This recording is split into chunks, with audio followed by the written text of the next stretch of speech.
che ho nkran awie de do so no eye bedwam so kase me mo ache mo akwa aba medase Adom TV so ni nsem no de obetie bi ene se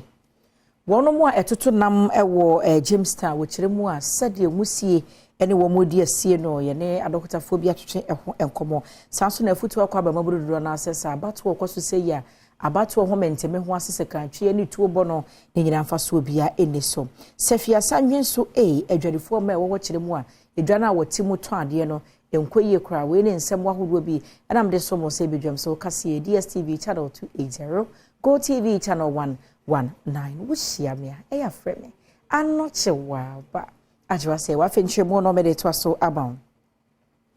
na wochie wie ye daba akọ na eyisi ho no mo na ye didi ye nuano mo a wo mo ye kuafo nyina eda na no fiada no na no mo ne amane boni prince owusu asiedu wo kowura bia ya hodo a wo mo etoto nsuo mo nam na wo mu kyeremu a wo wura mpotem ho no mo asedi emusie na mu wie mu kumo no sanse obi etoto nam na nam dodo na so ho no mo a ya na anwa wo mtie chigu jani mu a na ese musie kumo na woni mpanimfo atwetwe nkomo se de bia wo gina musie etesa ho a apomuden no ho nsem tse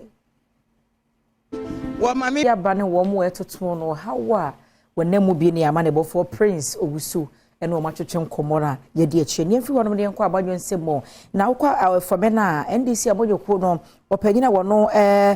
na wodi wo mo anim ho no de nseba hodo atodwa na enum no otu fo se wo srada se kobase ye ya amano nsem bi se ya na mabunu dodo no anu amanfo bi hye won kutupa de nsekan ene mma hye won nsem so won kokon entokwa no ye nhwe na etu entwa na titire ni e wo fomena NDC amodwoko no Eric Opoku no de nsem sei eto ya mane boni Isaac no menyo anim abato enya ntokwa eye kire wadwene emu obi nwisi because of say okopetumi ene unia nkokon ne unia nkopura de osa wo ya ne say hwan na ebeboa wo na hwan so ne ka otumi yo na hwan so na aye bi pen eno na betimi aboa ama wonso agina so na wonso ani so de hu no hwan na ebetimi aboa wo ama na bem eno so ya de ba ko a e wo se wo hwe eni so obi tuofo ene me maska koye tutrasem koye bibia enya ne de me be ka chose no entimi emwa me a me gina we me ka chose koye tutrasem bi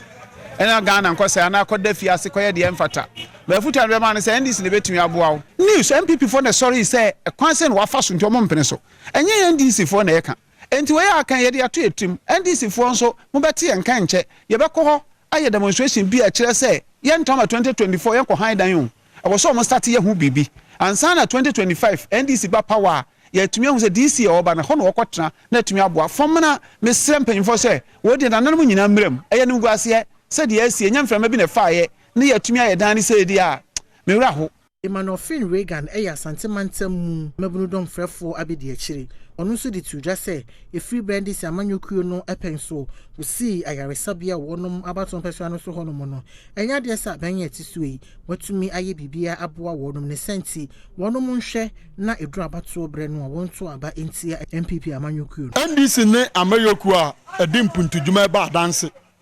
eni e ka dance nso a fomene ne adanse eti enti mesere mbebunu a ewo adanse a fomena eka ho a fomena eniniti no omina be rally behind the NDC omomo mfa ne se me ma me fili MPP me papa fili MPP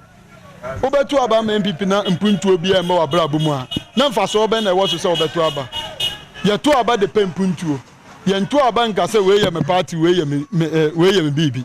enti ye nto aba mfempe fomena mpuntu nto aba mfempe fomena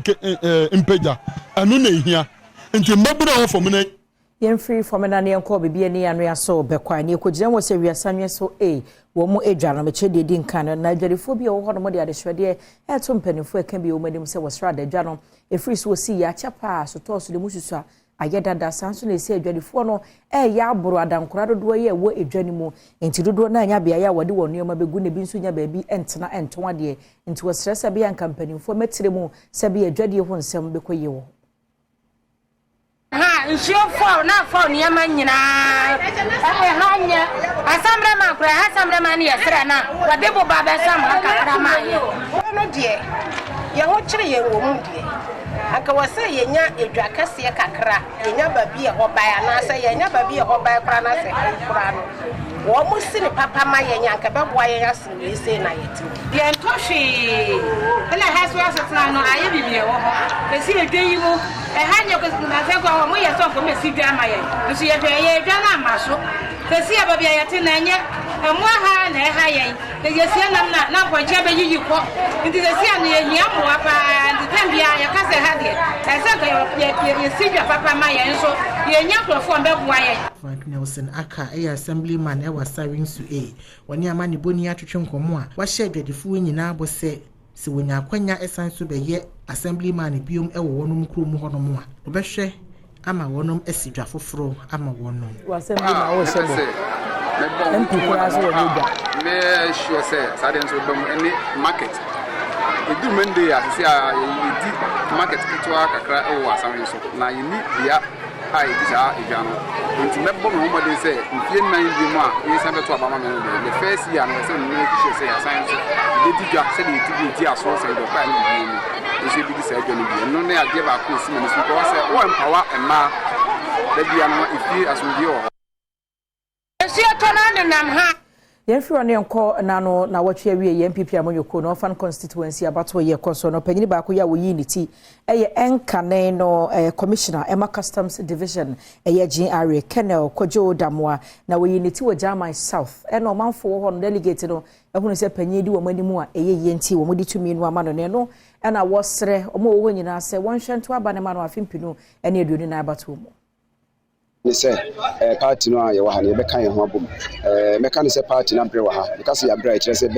say party no share 2012 na ye nya akwanya say be to aba yi ma hye bedwane ye ni nkunim da 1PP mu enti nyame ayadom ama be minim say nyame na de me ba ni me nuanom nyina be ka bom omo atena omo ya dadafo ani me nuanom pra ye no mo contest nyina ye no be ka bom ya hwe say party na ho de be koso na ye tima break the 8 ya eno ne ye disuade ho e break 8 with MPP at the national level no na constituency level was from to years we break for the process are the bema no Georgia come and satisfy record no party for my wa nyina 2020 ye be ho pe ka 156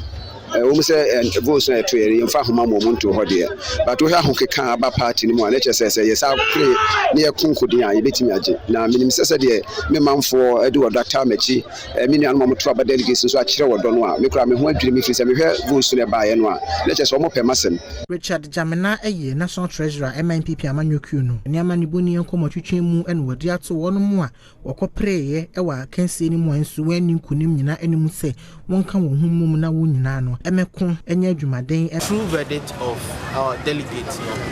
we say omo and omo be choose the right is they are also preserved jom no make us win your pen win your yegyina sansem yeso na bedwam so kase de sumo no pen yemfa ne nyina ensi ye da ye ho abaye ba the obokra tampensem online portal so nsem ye de besomo wo hia me a eya frɛ me anɔkyewa ajra sewa ye basia